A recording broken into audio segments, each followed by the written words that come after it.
ভারতীয়দের ককরোচ জনতা পার্টির রাজনীতিমুখী বিক্ষোভ করছে। শনিবার সকালে দিল্লির যন্তর মন্তরে অনশনরত সোনাম ওয়াংচুককে জোর করে সরিয়ে দেয় পুলিশ এবং পরে সংসদমুখী বিক্ষোভকারীদের ওপর লাঠিচার্জ করা হয়। ভারতের দীর্ঘ প্রায় বিস্তৃত প্রতিবাদের ইতিহাসে ঘটনাটিকে আরেকটি সাধারণ অধ্যায় বলেই উড়িয়ে দেওয়া যায়, কিন্তু একটু থেমে ভাবলেই প্রশ্ন আসে, গত কয়েক সপ্তাহ ধরে যন্তর মন্তরে জড়ো হওয়া মানুষগুলো আসলে কারা? বাইরে থেকে দেখলে মনে হয় এরাই সেই রাজনীতি বিমুখ জনতা, এতদিন যাদের ভূমিকা ছিল নীরব দর্শকের। এক শতাব্দী আগে আন্তোনিও গ্রামশি বলে গিয়েছেন, প্রত্যেক মানুষই রাজনৈতিক সত্তা। সবাই এমন কিছু মূল্যবোধ ধারণ করে, লালন করে, কিংবা এমন কিছুকে চ্যালেঞ্জ জানাতে ব্যর্থ হয় যা চারপাশের পরিস্থিতি ও ক্ষমতার কাঠামো গড়ে তোলে। সেই অর্থে নিরপেক্ষতাও একটি রাজনৈতিক অবস্থান, কারণ নিরপেক্ষ থাকা মানে শেষ পর্যন্ত বিদ্যমান ক্ষমতার কাঠামোকেই নীরবে সমর্থন করা। নারীবাদী চিন্তাবিদ ক্যারল হ্যানিসও ব্যক্তিগত সবকিছুই রাজনৈতিক উক্তির মাধ্যমে একই কথাই বলেন। ব্যক্তিগত সংকট, নারীর একান্ত অসন্তোষ কিংবা দৈনন্দিন অভিজ্ঞতা কোনোটিই বিচ্ছিন্ন নয়, সবই বৃহত্তর ক্ষমতা কাঠামোর ছাপ বহন করে। রাজনৈতিক পরিচয় গোপন করাও তাই এক ধরনের রাজনৈতিক অবস্থান। ভারতের রাজনীতি বিমুখতা দীর্ঘদিন ঝঞ্ঝাট থেকে দূরে থাকার সহজ পথ ছিল। সেই দূরত্বই এখন দ্রুত সংকুচিত হয়ে আসছে, ফলে নতুন বাস্তবতার দিকে চোখ ফেরানোর সময় এসেছে। মার্টিন নিমোলারির বিখ্যাত কবিতা first they came for the communists অন্যায়ের মুখে নীরব থাকার বিপদ সম্পর্কে সতর্ক করে। ভারতীয় প্রেক্ষাপটে কবিতাটি আরেকটি সত্যও মনে করায়, রাষ্ট্র যখন জবাবদিহির ঊর্ধ্বে চলে যায় তখন দমনপীড়ন শুধু প্রান্তিক মানুষের মধ্যে আটকে থাকে না, একসময় সবার দরজায় গিয়ে কড়া নাড়ে। তাই রাজনীতি বিমুখ ভারতীয়দের অনেকেই বুঝতে শুরু করেছেন, রাজনীতি থেকে দূরে থাকলেই তার প্রভাব থেকে মুক্ত থাকা যায় না। যে মানুষ রাজনীতি নিয়ে মাথা ঘামাতে চান না, শেষমেশ রাজনীতি তার ঘরে ঢুকে পড়ে। ভারতের জনপ্রিয় ব্লগার সৌরভ যোশী অভিযোগ করেন, ইথানল মিশ্রিত পেট্রোল ব্যবহারের পর তার মার্সিডিজের মাইলেজ কমে গেছে। জবাবে মার্সিডিজ বেঞ্জ কর্তৃপক্ষ জানায়, তাদের গাড়ি এ ধরনের জ্বালানিতেও চলার উপযোগী।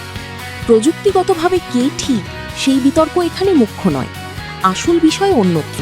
বিতর্ক এড়িয়ে চলার জন্য পরিচিত এক ব্লগারও রাষ্ট্রীয় নীতির প্রভাব নিয়ে প্রকাশ্যে ক্ষোভ জানাতে বাধ্য হচ্ছেন। ছোট্ট এই ঘটনাটিই বুঝিয়ে দেয়, রাজনীতি আজ রাজনীতি বিমুখ মানুষের গাড়ির ট্যাঙ্কেও পৌঁছে গেছে।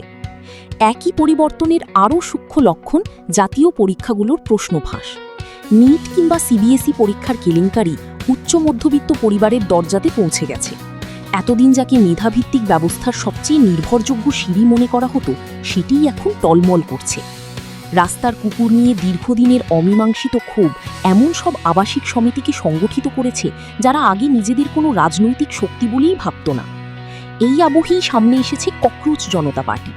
ইনস্টাগ্রামের একটি ব্যঙ্গাত্মক পোস্ট থেকে প্রায় আচমকাই জন্ম নেওয়া উদ্যোগটি এখন সত্যিকারের রাজপথের আন্দোলন। সবচেয়ে চোখে পড়ে এর ভঙ্গি, হাতে ফুল, শান্তিপূর্ণ পরিবেশ বজায় রাখার চেষ্টা, দিল্লি পুলিশকে প্রকাশ্যে ধন্যবাদ, বারবার এই বার্তা, অংশগ্রহণকারীরা শুধুই সাধারণ শিক্ষার্থী। সবচেয়ে মজার জায়গাটি এখানে, যে শ্রেণী এতদিন রাজনীতি থেকে নিরাপদ দূরত্ব বজায় রেখেছিল, রাস্তায় নেমেও সেই স্বভাব পুরোপুরি বদলায়নি। প্রতিবাদও যেন ভদ্র হতে হবে, পরিপাটি হতে হবে, মর্যাদার ছাপ রাখতে হবে। তাই আন্দোলনটি এখনও নিজের ভাষা, ভঙ্গি আর পরিচয় খুঁজছে। সংগঠনের মুখপাত্ররাও সেটি স্বীকার করেছেন। নিয়মিত সংবাদ সম্মেলন করছেন, প্রশ্ন এড়িয়ে যাচ্ছেন না, স্পষ্ট জবাব দিচ্ছেন। জনসমক্ষে এমন খোলামেলা জবাবদিহির অভ্যাস এই শ্রেণীর কাছে নতুন অভিজ্ঞতা। তবে দিল্লির এই রাজনৈতিক জাগরণকে অতিরঞ্জিত করারও সুযোগ নেই।